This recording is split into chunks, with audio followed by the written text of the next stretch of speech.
Assalamualaikum warahmatullahi wabarakatuh. Alhamdulillahillazi arsala rasulahu bil huda wa dinil haq liyuzhirahu ala dini kullihi wa kafa billahi syahida. Ashhadu an la ilaha illallah wahdahu la syarikalah wa ashhadu anna Muhammadan abduhu wa rasuluhu la nabiyya ba'dah. Allahumma salli wa sallim wa barik ala nabiyyina Muhammadin wa ala alihi wa sahbihi ajma'in. Ya ayyuhalladzina amanu taqullaha haqqa tuqatih wa la tamutunna illa wa antum muslimun, amma ba'd. Para alim ulama, para ustadz, para sesepuh yang senantiasa saya hormati, bapak-bapak dan ibu-ibu jamaah Masjid Al-Mujahidin yang dirahmati Allah Subhanahu wa taala. Alhamdulillah, pada malam hari ini kita dipertemukan oleh Allah Subhanahu wa taala di dalam majelis kebaikan, majelis nasihat, di dalam majelis di mana kita bersama-sama saling mengingatkan dan menguatkan di jalan Allah Subhanahu wa taala, dan kita berupaya untuk selalu menaikkan kualitas iman, kualitas takwa, kualitas penghambaan diri kita kepada Allah Subhanahu wa taala. Bapak Ibu yang dimuliakan Allah Subhanahu wa taala, malam hari ini malam Kamis yang sebenarnya tidak ada jadwal, namun yang biasanya hari Ahad keempat, karena ada acara di masjid ini sehingga digeser ke malam ini. Alhamdulillah, Bapak Ibu jamaah sekalian, kita akan membahas sebuah tema yang berjudul mendeteksi cinta Allah Subhanahu wa taala. Di antara sifat Allah Subhanahu wa taala ada yang bernama sifatul mahabbah. Allah memiliki sifat mahabbah, yaitu mencintai. Kalau kita mencermati, mempelajari bagaimana para ulama mengklasifikasi sifat-sifat Allah, sifat Allah itu ada sifat subutiyah dan sifat salbiyah. Sifat subutiyah adalah sifat di mana kita menetapkan sifat-sifat Allah berdasarkan informasi dari Al-Quran dan dari hadis-hadis yang sahih bahwa Allah memiliki sifat tertentu. Kita tidak tahu kecuali karena Al-Quran dan Rasulullah yang memberitahu bahwa Allah punya sifat yang mulia. Ini namanya menetapkan atau subutiyah. Lawannya adalah salbiyah, nama lainnya adalah nafiyah, meniadakan, ketidakmungkinan. Lawan dari menetapkan, maka tidak memungkinkan atau tidak mungkin Allah punya sifat yang tidak sempurna, lawannya. Nah, dari sifat subutiyah yang kita tetapkan berdasarkan Quran dan hadis Nabi sallallahu alaihi wasallam, maka dibagi lagi menjadi dua, ada sifat zatiyah dan yang kedua sifat fi'liyah. Sifat zatiyah itu sifat yang melekat pada zat Allah, seperti Allah maha melihat, maha mendengar, Allah berbicara. melekat pada diri Allah. Sedangkan sifat fi'liyah adalah perbuatan-perbuatan Allah Subhanahu wa taala. Seperti menciptakan, menghidupkan, mematikan, mengatur alam semesta, termasuk di antara sifat fi'liyah perbuatan Allah adalah mencintai. Nah, kita dalam bahasa Indonesia saja mencintai itu adalah kata kerja, fi'il, ya. Maka ini adalah klasifikasi yang memudahkan kita untuk membahasnya. Ya, jika ada pertanyaan apakah ada dalilnya pembagian-pembagian tersebut, Bapak Ibu jamaah sekalian, pembagian tersebut itu bisa dipakai, bisa tidak, hanya memudahkan saja. Kalau dicari dalilnya tidak ada. Rasulullah membagi sifat Allah ini, sifat itu.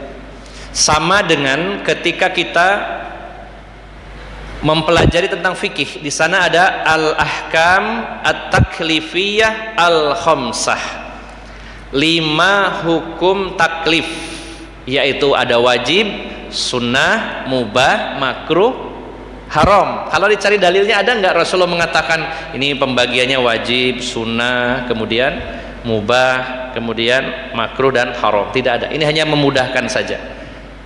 Sehingga dirinci, kalau wajib itu dilaksanakan berpahala, ditinggalkan berdosa. Ada lagi yang dilaksanakan berpahala, ditinggalkan tidak berdosa, yaitu sunnah, dan seterusnya. Ini hanya memudahkan saja. Sama dengan pembagian hadis, kita nggak akan pernah menemukan dalilnya dari Al-Quran maupun dari hadis. Kapan Allah dan Rasulnya membagi? Ada hadis yang makbul dan mardud, yang diterima dan yang ditolak. Yang ditolak terbagi lagi. Tertolaknya karena cacat pada sanad dan cacat pada rawi. Cacat pada sanad dibagi lagi, ada yang disebut mudharib, ada lagi mu'dhal dan munqati dan lain-lainnya. Banyak jenis-jenis hadis.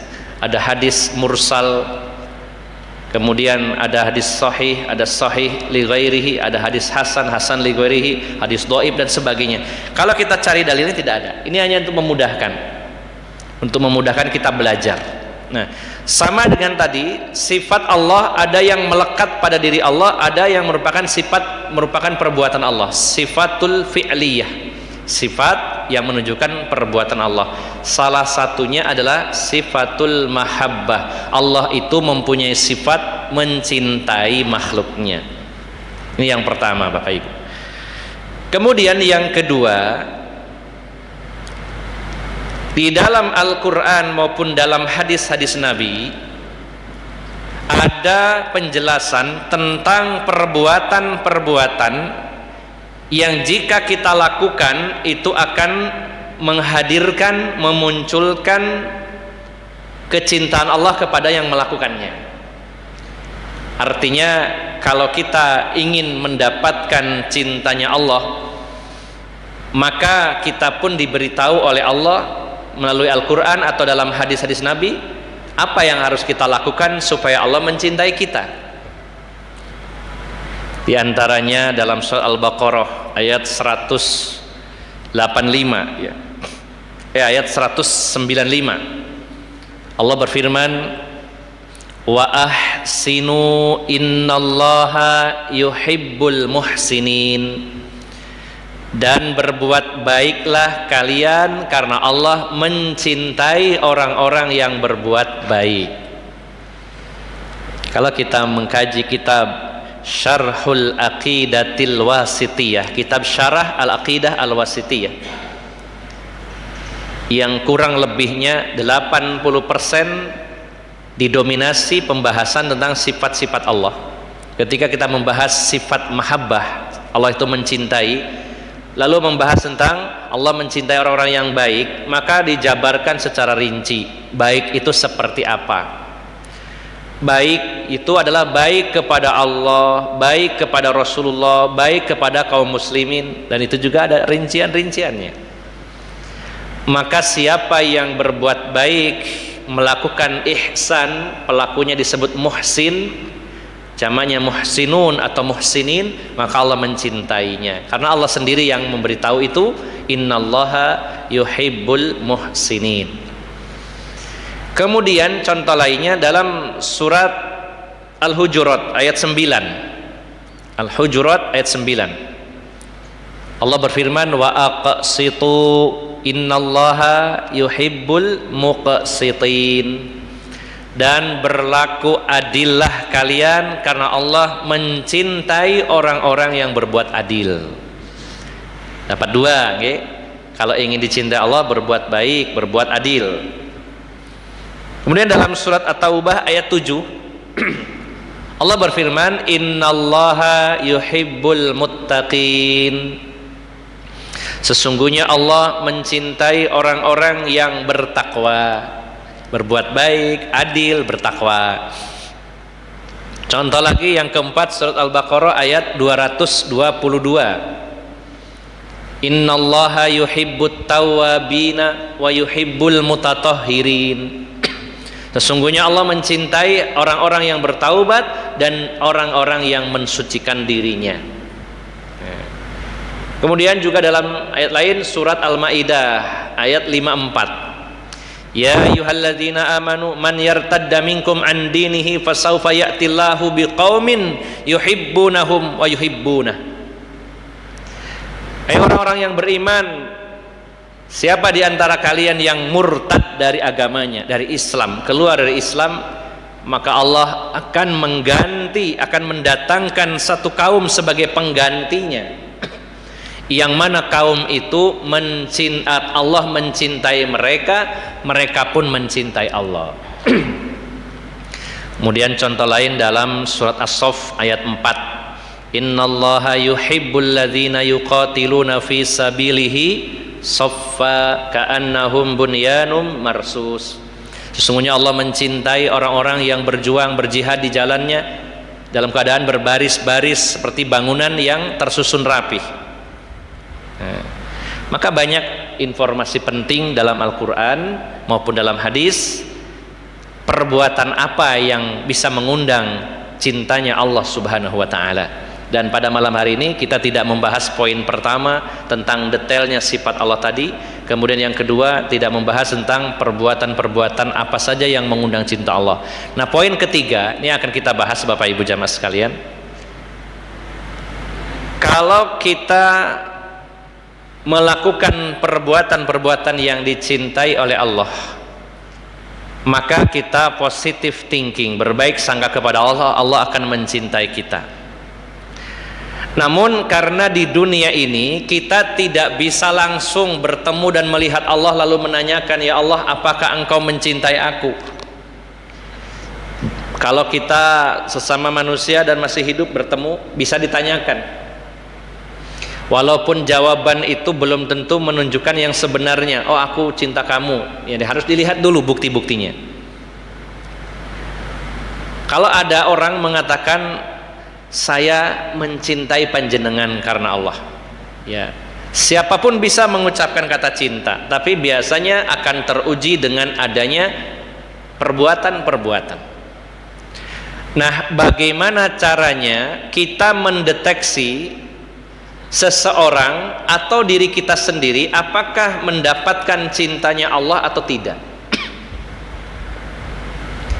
Dan ini akan kita bahas. Saya kumpulkan beberapa poin, ada 4 poin, dan ini bukan sebuah batasan, artinya hanya 4, bisa jadi lebih dari itu. Sementara saya menemukan 4 poin ini, 4 poin yang merupakan tanda atau bukti atau indikator bahwa Allah itu mencintai seorang hamba. Dan mudah-mudahan itu ada pada diri kita masing-masing. Baik, tadi kita bahas perbuatan-perbuatan yang mengundang cinta Allah. Sekarang kita bahas apa tanda bahwa Allah itu mencintai kita atau mencintai seseorang. Ada 4. Yang pertama, Bapak Ibu jamaah sekalian, mari kita deteksi diri kita. Dan ini sebuah anugerah jika Allah itu mencintai kita dan kita bisa melihatnya dari tanda-tanda itu. Karena level orang-orang yang dicintai oleh Allah di atas level orang-orang yang mencintai Allah. Seperti pernah saya sampaikan di sini bahwa kita bisa mengarahkan cinta kita kepada siapapun, silakan.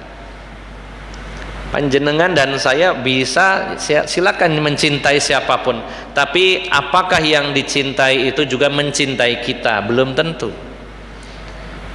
Sehingga kalau kita mengaku saya cinta Allah, silakan, ini hak kita masing-masing, tapi apakah Allah juga mencintai kita?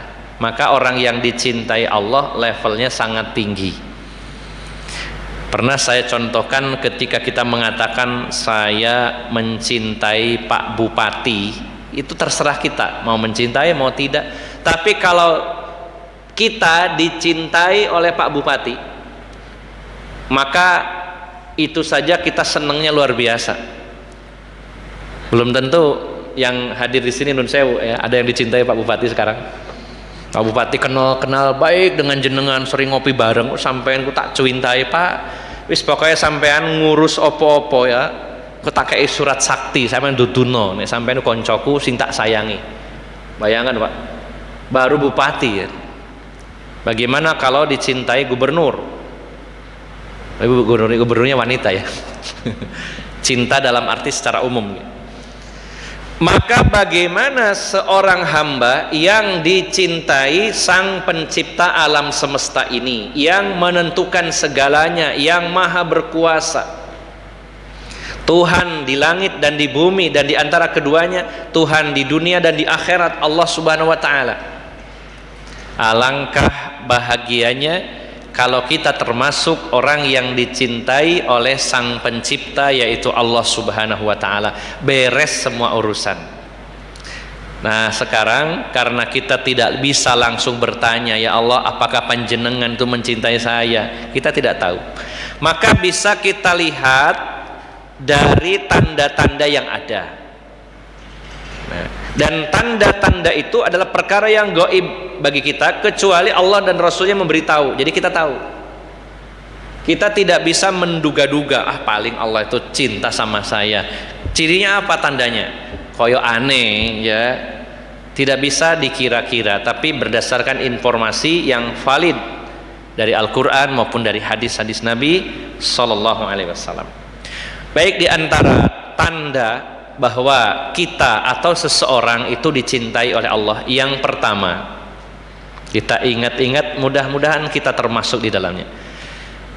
Ciri, tanda, alamat atau indikator seseorang itu dicintai oleh Allah, yang pertama, ketika seseorang itu menjadi orang yang faqih dalam urusan agama, orangnya religius, orangnya agamis, artinya dia paham dengan pemahaman yang benar dan mengamalkannya. Perlu digarisbawahi Bapak Ibu jamaah sekalian, orang yang paham dengan pemahaman yang benar. Karena berapa banyak orang ngajinya 20 tahun tapi yang dikaji salah, banyak, tidak kurang-kurang. Tapi kalau ada orang yang diberi kefakihan dalam urusan agama ini, dia benar-benar berilmu tentang agama ini dan dia mengamalkan ilmu agamanya itu, maka itu tanda Allah mencintai hamba tersebut. Informasi ini disampaikan oleh Rasulullah Sallallahu Alaihi Wasallam di dalam hadis yang diriwayatkan Imam Ahmad. Beliau bersabda, Innallaha azza wa jalla yu'tid dunya man yuhibbu wa man la yuhibbu. Sesungguhnya Allah azza wa jalla memberikan, menganugerahkan dunia kepada orang yang Allah cintai dan kepada orang yang Allah tidak cintai. Belum ketemu kalau ini Pak. Pada hari ini karena banyak orang tidak paham agama dan mengukur segala sesuatu dari dunia dan harta ya, sehingga kalau ada orang kaya maka seringkali orang menyimpulkan wong iki sugih mesti disayangi Allah. Kan yang punya dunia itu Allah. Kalau Allah kasih banyak berarti orang ini disayangi oleh Allah ya. Apakah seperti itu ya? Maka benar atau salahnya sesuatu kita harus punya acuan, yaitu dalil. Apakah menurut Al-Quran dan hadis Nabi seperti itu, bahwa orang kalau diberi kekayaan yang banyak berarti orang itu dicintai oleh Allah? Kita balikan satu pertanyaan, apakah Fir'aun itu kaya atau miskin, Pak? Kira-kira miskin apa kaya ya Pak kita? Karena rakyatnya saja, konglomeratnya seperti Korun itu sudah kayanya luar biasa. Gudang hartanya itu dikunci dan kuncinya dikumpulkan. Orang yang paling kuat angkat besi itu tidak bisa ngangkat, saking banyaknya hartanya Korun. Sampai ketika Korun itu ditenggelamkan ke bumi, tersisa hartanya, orang-orang Mesir mengatakan Musa ini berambisi dengan hartanya, maka sekalian oleh Allah ditenggelamkan juga hartanya itu. Awalnya Korunnya saja, setelah itu hartanya juga diambles.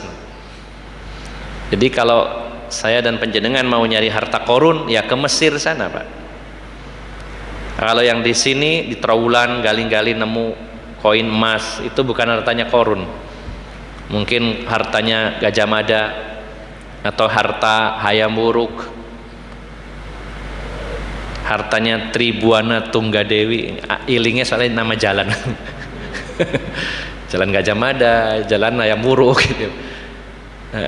Hanya istilah saja harta karun, karena saking banyaknya harta Korun. Apalagi Fir'aun rajanya sangat kaya raya. Apakah Fir'aun itu dicintai oleh Allah atau tidak? Ya, kita tahunya dalam Al-Quran dijelaskan bahwa Fir'aun itu manusia yang sangat ingkar kepada Allah dan dia mengaku dirinya sebagai Tuhan yang maha tinggi. Ya. Ana rabbukumul a'la, kata Fir'aun, aku adalah Tuhan kalian yang maha tinggi. Bayangkan kekafirannya bagaimana mengaku Tuhan. Yang mempertuhankan makhluk saja syirik, ini malah dirinya dikatakan sebagai Tuhan. Itu luar biasa. Bukankah juga Al-Quran menjelaskan bahwa ya, ditampakkan siksa neraka pagi dan petang dari mulai matinya sampai hari kiamat kepada Fir'aun. Itu menunjukkan dia dibenci oleh Allah Subhanahu wa Ta'ala, tapi diberi kekayaan juga. Kalau Fir'aun sudah berlalu, yang sekarang saja Pak, ya Bapak Ibu pernah tahu berapa duitnya Elon Musk? Ya, Elon Musk agamanya apa niku? Ada yang mengatakan tidak beragama, tapi sebagian lagi mengatakan agamanya Kristen. Apakah orang Kristen dicintai oleh Allah apa buatan? Ragu-ragu.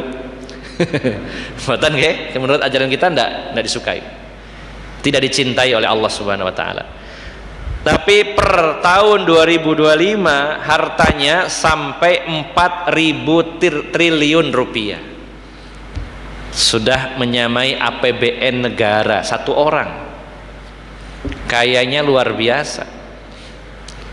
Kalau ukuran seseorang itu dicintai oleh Allah karena banyaknya harta, bagaimana dengan Fir'aun, bagaimana dengan Qarun, dengan Haman, kemudian dengan Elon Musk, mungkin George Soros, mungkin Donald Trump, terus siapa lagi ya? Itu orang-orang kaya. Donald Trump sebelum jadi presiden memang seorang pengusaha yang sangat super kaya rayanya, crazy rich ya. Termasuk juga penemu apa namanya, siapa itu saya lupa, banyak sekali lah orang-orang kaya. Termasuk di lingkungan kita, tidak semua orang kaya mereka orang-orang yang beriman. Panjenengan cek mulai dari alun-alun sampai bentar, yang punya toko-toko itu mayoritas muslim apa non muslim? Mayoritas Pak. Mulai dari yang kecil sampai yang besar non muslim. Banyak yang muslimnya tapi karyawannya di situ. Oke. Jadi tukang parkir, jadi karyawannya. Secara umum materi didominasi dimiliki orang-orang non muslim. Maka Rasulullah menyatakan sesungguhnya Allah Azza wa Jalla memberikan dunia kepada orang yang Allah cintai maupun yang tidak Allah cintai. Jadi pandangan kita jangan sama dengan orang-orang yang tidak punya ilmu. Kalau kita lihat dulu orang ini diberi harta, beriman atau tidak, orangnya soleh apa tidak. Kalau soleh dan kaya berarti masuk yang tadi, Allah memberikan dunia kepada orang yang dicintainya. Tapi juga orang yang tidak dicintai juga dapat harta, maka tidak jadi ukuran bahwa harta seseorang itu menunjukkan dia dicintai oleh Allah Subhanahu wa taala. Kemudian Rasulullah melanjutkan, wala yu'tid dina illa liman ahabba faman a'tahu Allahu dina faqad ahabbahu. Dan Allah tidak memberikan agama kecuali kepada orang yang Allah cintai. Ini sebuah kepastian sampai menggunakan kalimat kecuali. Allah tidak memberikan agama kecuali orang yang Allah cintai. Artinya orang yang diberi agama, dia faham agama dengan baik, mengamalkannya, benar-benar dicintai oleh Allah Subhanahu wa ta'ala. Tapi hari ini orang banyak yang meninggalkan agama demi dunia, di mana itu bukan barometer orang tersebut dicintai oleh Allah Subhanahu wa taala. Dalam hadis yang lain riwayat Bukhari Muslim, Rasulullah bersabda, "Idza aradallahu bi'abdin khaira yufaqihu fid din." Kalau Allah menginginkan kebaikan bagi seorang hamba, Allah faqihkan dia dalam urusan agama. Ada yang pernah bertanya kepada saya, wah kalau begitu yang beruntung yang pernah mondok Ustadz, atau mungkin Ustadz. Waduh, Bapak Ibu jamaah sekalian yang dimuliakan Allah Subhanahu wa ta'ala, bukan jadi ukuran kalau orang mondok terus dia faqih dalam urusan agama. Berapa banyak juga lulusan pondok yang ternyata ilmunya juga tidak benar. Kalaupun ilmunya benar, belum tentu juga melampaui yang tidak mondok. Dan kata-kata faqih adalah dia faham, artinya mengamalkan agamanya. Kalau memang kita ditakdirkan punya kesempatan mondok, ya alhamdulillah. Karena setiap hari belajar agama, dari mulai bangun jam 3, tidur jam 10 malam, full waktu. Kalau mondok itu belajar agama, menghafal Al-Quran, menghafal hadis, belajar tentang fikih, belajar bahasa Arab, belajar ilmu-ilmu yang lainnya dalam agama ini pastinya lebih intens. Tapi bukan berarti didominasi oleh yang mondok. Siapapun di antara kita yang serius belajar agama, mendalaminya dan berupaya mengamalkannya, dia orang yang faqih dalam perkara agama ini. Dan kita harus mengambil rumus bahwa kalau tidak bisa melakukan sesuatu dengan sempurna, maka jangan tinggalkan semuanya. Kalau kita tidak bisa mondok, belum pernah mondok seumur hidup, belum pernah ke pondok, kecuali ke pondok Jegu, ke pondok Sidokare, ya, pondok Jati, ya. Kalau memang dalam hidup kita belum pernah mondok, maka jangan tinggalkan semuanya. Bisanya apa? Dengan ngaji, belajar, hadir di majelis ilmu. Kalau intens, bapak-bapak, bayangkan di Mojokerto ini banyak masjid di mana ada kajian di sana. Kita rutin, anggap saja sepekan 3 kali, tapi istiqomah. Setahun sudah berapa kali? Sebulan, kalau sepekan 3 kali, berarti sebulan 12 kali kurang lebih, ya. Kali 12, 144 kali dalam setahun. Kalau disambil lagi baca-baca buku, disambil lagi sambil ngerawat kambing, ngerawat ayam, dengerin ceramah misalkan, nambah lagi ilmunya. Masya Allah. Jadi tidak ada kata, wah saya ini kalah dengan yang mondok. Belum tentu Bapak Ibu. Wah kalah dengan ustadz, belum tentu juga Bapak Ibu jamaah sekalian. Berapa banyak orang itu berilmu lebih dalam tapi tidak punya kemampuan berbicara, bukan berarti ilmunya sedikit. Yang berbicara belum tentu ilmunya dalam. Saya punya teman itu lulusan Lipia Jakarta, tapi bukan seorang ustadz penceramah, tapi sering ngasih masukan ke saya. Kadang negor saya, Ustadz, yang antum lakukan salah ini gini. Beliau lebih alim dari saya walaupun bukan seorang penceramah, bukan ustadz. Tidak menutup kemungkinan. Nah, jadi Bapak Ibu jamaah sekalian, mari kita introspeksi dengan diri kita. Kalau kita termasuk orang yang faham dalam perkara agama, mengerti ini halal haram, ya, mana yang jalan ke surga, mana jalan ke neraka, mana yang boleh, mana yang tidak boleh, lalu kita melaksanakan, mengamalkan yang diperintah, menjauhi yang dilarang, kita termasuk orang yang faqih dalam urusan agama.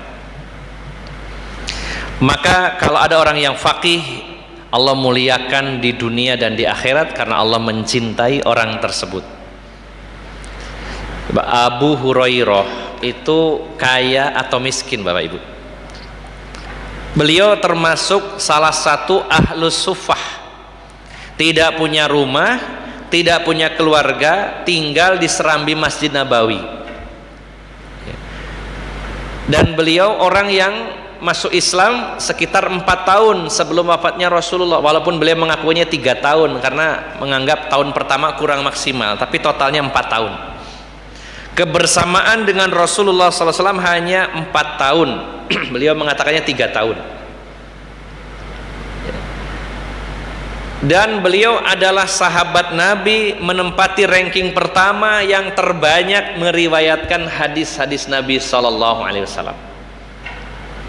Sudah 15 abad yang lalu beliau meninggal, tapi nama beliau sampai detik ini didoakan di seluruh penjuru bumi oleh kaum muslimin. An Abi Hurairah radhiyallahu anhu, dari Abu Hurairah, semoga Allah meridhoinya, berapa juta manusia yang mempelajari hadis Nabi setiap harinya, dan berapa banyak yang menyebut nama Abu Hurairah dan mendoakan beliau. Orangnya sudah tidak ada, bukan ratusan tahun lagi.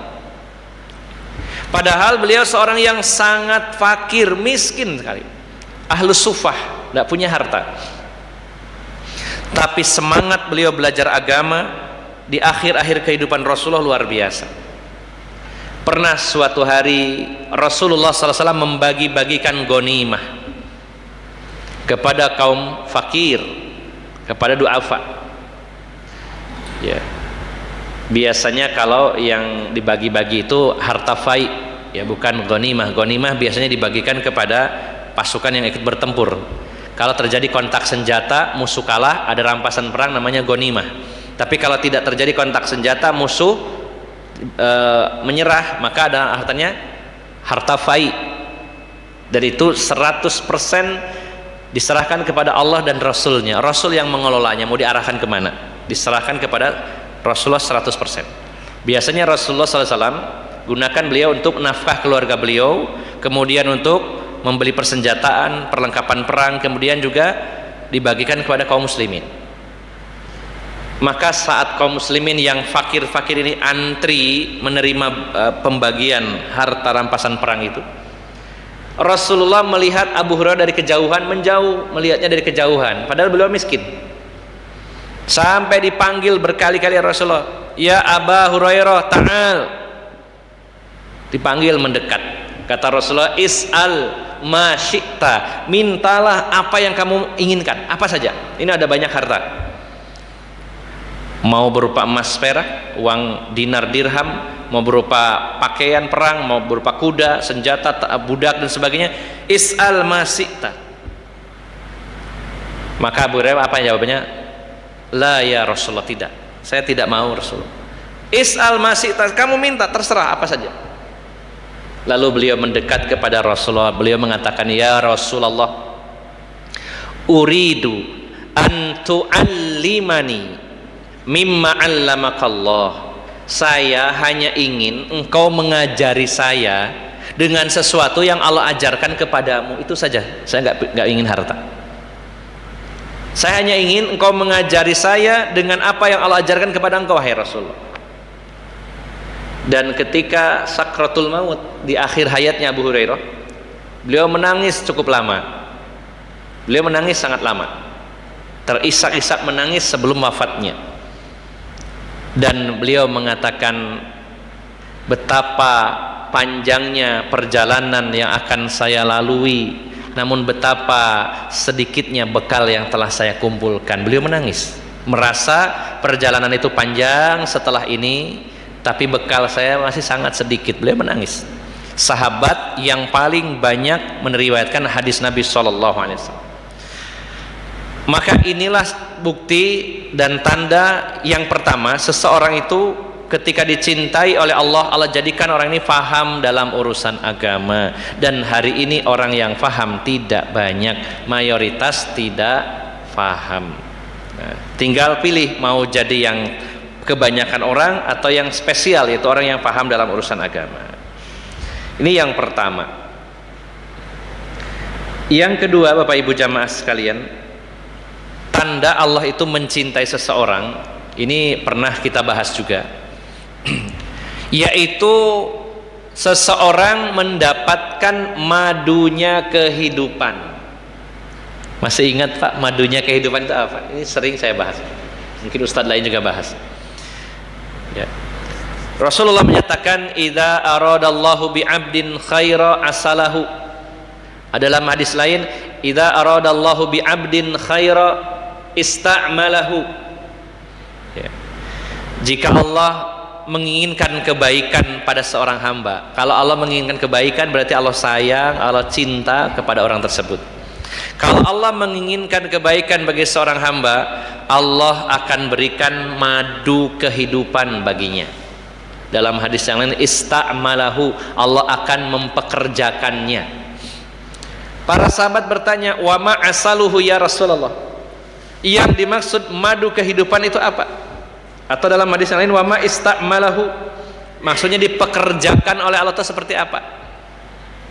Ini kesempatan bagi yang sudah berusia lanjut. Kira-kira berapa usia lanjut itu Pak, pantas ya? Saya termasuk, pantas gak disebut usia lanjut?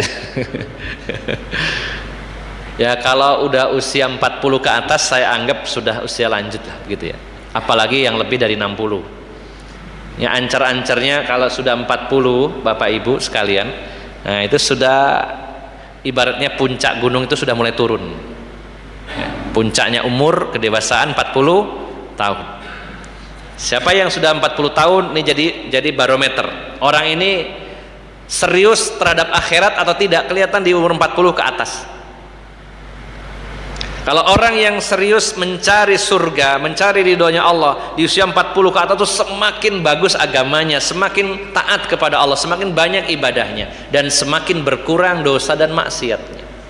Nah, orang yang mendapatkan madunya hidup, kata Rasulullah, adalah ya, yuftahu lahu amalun salihun baina yaday mautih hatta yarda man haulahu, hatta yarda anhu man haulahu.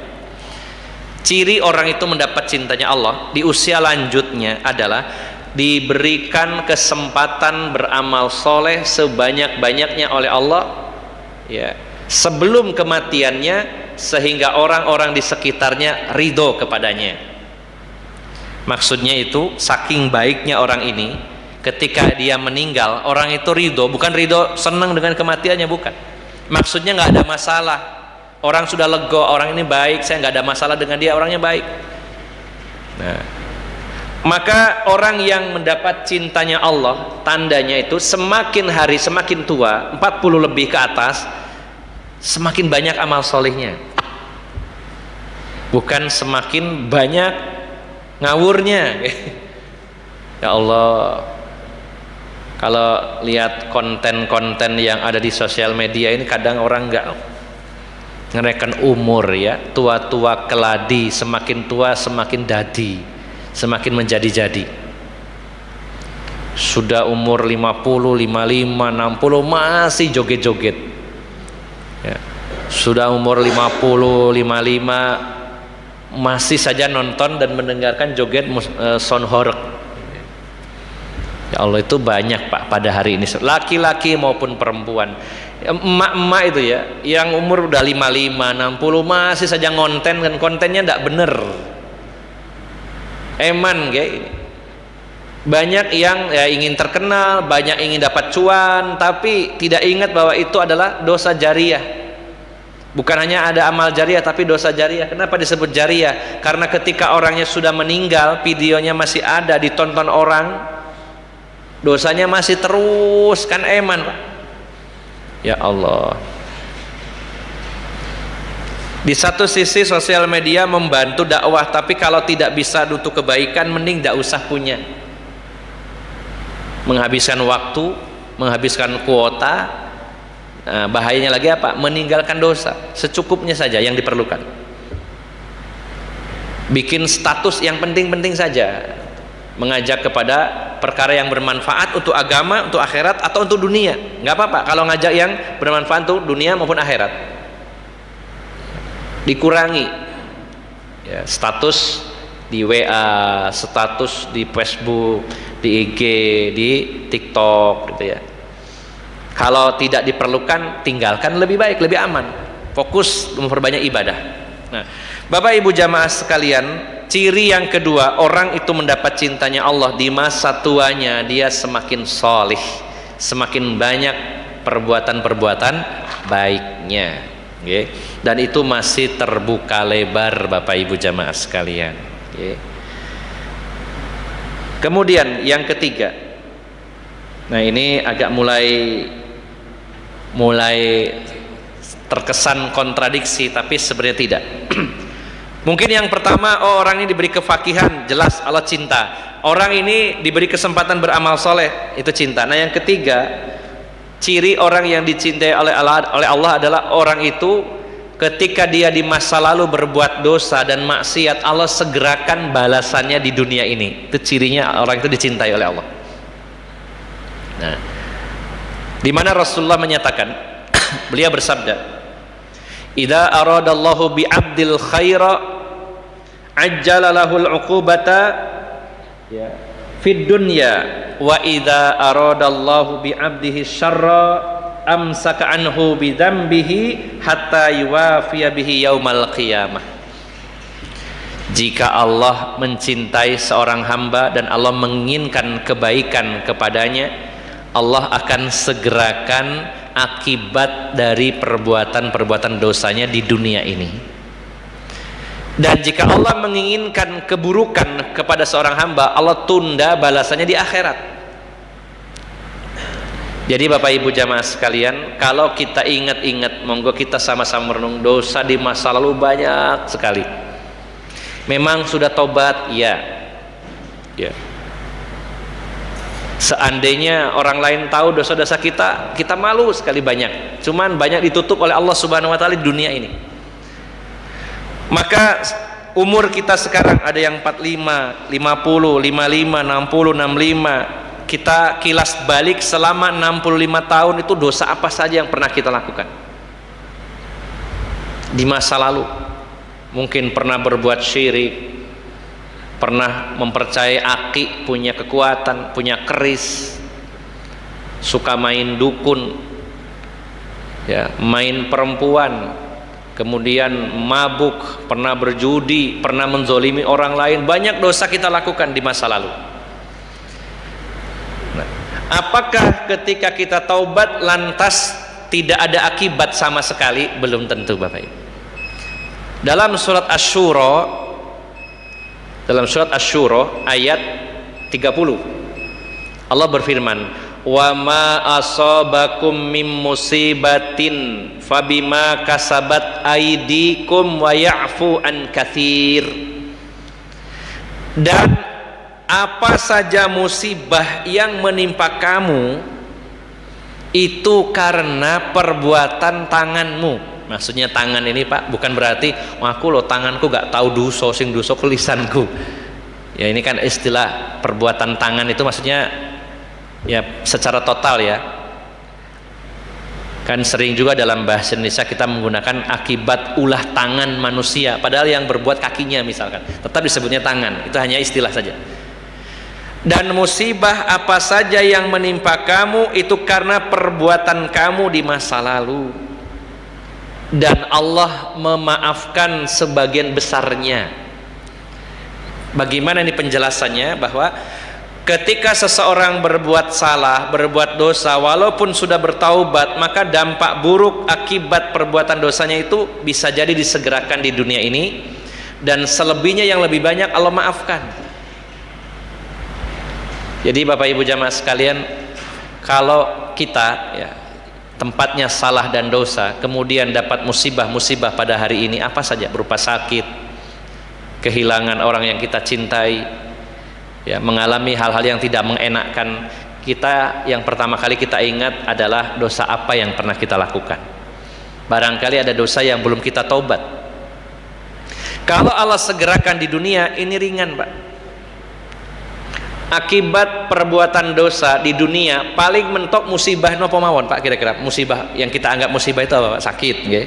Sakit, kemiskinan, kebangkrutan, disakiti orang lain, dikhianati, kehilangan seseorang yang dicintai. Ini kan musibah ya, Pak, di dunia. Sedangkan akibat buruk di akhirat hanya satu, yaitu apa, Pak? Neraka. Neraka. Pilihan di sana cuma dua, surga sama neraka. Kalau di sana dibalas, berarti dibalasnya apakah di surga apa di neraka? Pastinya di neraka. Lebih ringan di dunia, sesusah-susahnya orang di dunia mentok meninggal. Selesai sudah. Maka kalau ada orang sekarang nampak baik, orang ini sudah sadar, tobat, ya, orangnya religius, agamis, tapi dapat musibah-musibah, mungkin di masa lalu punya dosa-dosa dan Allah sayang orang ini. Ya, maka Bapak Ibu jamaah sekalian, ini sekilas sepertinya kontradiksi lah. Kalau Allah sayang, kenapa harus dikasih musibah? Ya. Maka poin yang keempat, ini penguatnya sebagai tambahan. Kalau yang ketiga, ciri orang yang dicintai Allah itu adalah disegerakan akibat perbuatan dosanya di dunia ini. Maka yang keempat adalah ciri orang dicintai oleh Allah Subhanahu wa taala adalah dia mendapatkan ujian-ujian kehidupan. Di mana Rasulullah sallallahu alaihi wasallam bersabda, "Inna idzamal jaza ma'a idzamil bala." Sesungguhnya besarnya pahala tergantung besarnya bala, ujian. Besar kecilnya pahala itu ditentukan besar kecilnya bala, musibah, ujian hidup. Wa innallaha ta'ala idza ahabba qauman ibtalahum. Jika Allah Subhanahu wa taala mencintai satu kaum, Allah akan uji mereka. Faman radiya falahur ridho. Siapa yang ridho dengan ujian itu, Allah ridho kepadanya. Waman sakhita falahus sukhط. Siapa yang murka, marah dengan ujian itu, Allah pun murka kepadanya. Nah, Bapak Ibu jamaah sekalian, yang nomor 1, 2 ini ya sepintas oke, masuk. Allah cinta berarti Allah jadikan dia paham agama. Yang kedua, diberikan kesempatan beramal soleh.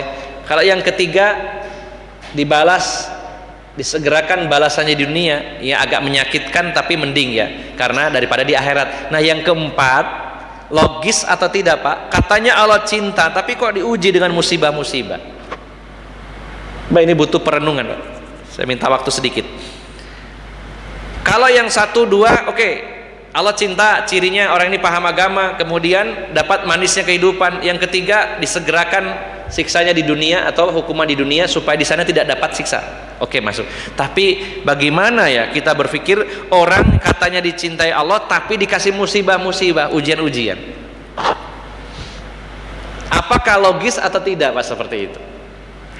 Sebenarnya sangat logis, karena seseorang membuat orang yang dicintainya itu sakit, jika ada tujuan yang lebih baik untuk kemaslahatannya, itu tidak masalah, logis. Pak Nun Sewu, di sini ada yang tentara, Sewu, TNI, nggih, TNI. Bukankah waktu masa pendidikan itu kan menyakitkan ya sebenarnya, berat nggih, Pak? Ya, Pak sinten? Saya sih belum pernah jadi tentara, cuman pernah ikut pelatihan cuman 3 hari 3 malam di Kolat Marinir, karena ada tugas dari perusahaan, ya, ada training leadership supaya jadi pemimpin itu tegas, nggak lembek. Nah, dilatihlah oleh tentara begitu. 3 hari 3 malam, Pak. Ya Allah, saya membayangkannya yang pendidikan itu pinten bulan? 6 bulan. Saya cuma 3 hari 3 malam, Pak. Muka saya itu sejak kecil sampai bapak saya meninggal, ibu saya meninggal, belum pernah ngaplok saya. Tapi saya bolak-balik dikaplok itu sama tentara itu. Taplok itu. Salah dikit kaplok gitu. Makan dikasih waktu. Wah, habis makan disuruh koprol guling-guling sampai muntah-muntah. Mandi juga gitu di waktu. Belum latihan fisik tengah malam masuk hutan sendirian, di situ digoda dengan pocongan macam-macam, uji mental. Nggak tidur semalaman, Pak. Digerojok banyu, ya. Besoknya harus lompat dari ketinggian masuk ke air, kemudian turun meluncur pakai tali dan macam-macam. Itu capek sampai hitam 3 hari, Pak. Tapi apakah kita menyimpulkan bahwa ini tentara-tentara ini benci saya?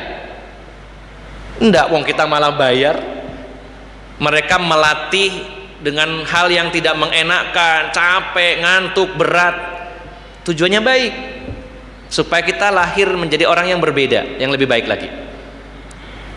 Maka ketika Allah katanya mencintai, tapi kok saya harus diuji, dikasih musibah, apakah ini logis? Logis, karena ada maslahat setelahnya yang lebih besar. Contoh lain sering saya contohkan, bapak-bapak mondokkan putra putrinya. Dipondokkan itu enak nopo boten secara umum. Di rumah tidur nyaman, nggih. Kasur juga spring bed. Di pondok belum tentu spring bed, walaupun ada pondok-pondok mewah, tapi tidak semuanya. Kadang pakai dipan tumpuk sama teman-temannya, ya. Lama nggak dicuci, pulang korengan gitu, Pak. Banyak yang mondok itu pulang gudiken gitu. Mandi satu kamar mandi gantian orang 30 gitu. Di rumah ya, di pondok nggak bisa pegang HP, nggak bisa jalan-jalan ke sunrise, nggak ada ceritanya mondok bolak-balik nge-mall gitu, nggak ada. Banyak hal tidak mengenakan, harus berpisah sama ayah ibunya, berpisah dengan saudara-saudaranya, harus bangun jam 3, tidur malam, capek tiap hari belajar. Tapi kenapa itu dilakukan orang tuanya? Karena cinta, ada maslahat yang lebih besar. Maka Bapak Ibu jamaah sekalian, ketika Allah Subhanahu wa ta'ala mencintai seorang hamba, Allah berikan musibah, ujian-ujian. Bisa jadi yang pertama, hal yang menyakitkan itu Allah lakukan agar kita terhindar dari hal yang menyakitkan yang lebih besar. Sekarang tak sakitin, tapi supaya kamu terhindar dengan hal yang lebih menyakitkan lagi. Bisa jadi itu. Atau hal yang menyakitkan, yang tidak mengenakan, tidak nyaman, tapi setelahnya ada kenyamanan yang lebih baik dari sebelumnya. Dan pastinya di akhirat dinaikkan derajatnya oleh Allah Subhanahu wa ta'ala. Bahkan sampai ada orang yang sudah berada di alam akhirat, mereka ingin kembali lagi ke dunia dan ingin diuji, bahkan ingin dipotong-potong tubuhnya dengan gunting karena pahalanya besar sampai segitunya. Jadi ini logis, ketika seseorang mencintai orang lain, seseorang mencintai seseorang, ya, lalu menyakiti dalam arti membuat sakit, lelah, capek, tapi ada maslahat yang sangat besar setelahnya. Ini adalah logis, dan itu yang dilakukan oleh Allah Subhanahu wa ta'ala. Jadi kesimpulannya Bapak Ibu jamaah sekalian, Allah ketika mencintai hamba-hambanya, maka ciri pertama dia dijadikan orang yang faqih, mendalam dalam urusan agama ini. Yang kedua, di masa tuanya banyak berbuat soleh, amal soleh. Yang ketiga, ada musibah-musibah yang dialami orang-orang yang baik karena perbuatannya di masa lalu, dan ini adalah bentuk kasih sayang Allah menyegerakan akibat perbuatan dosanya di dunia ini, dan di akhirat sudah clear, sudah selesai.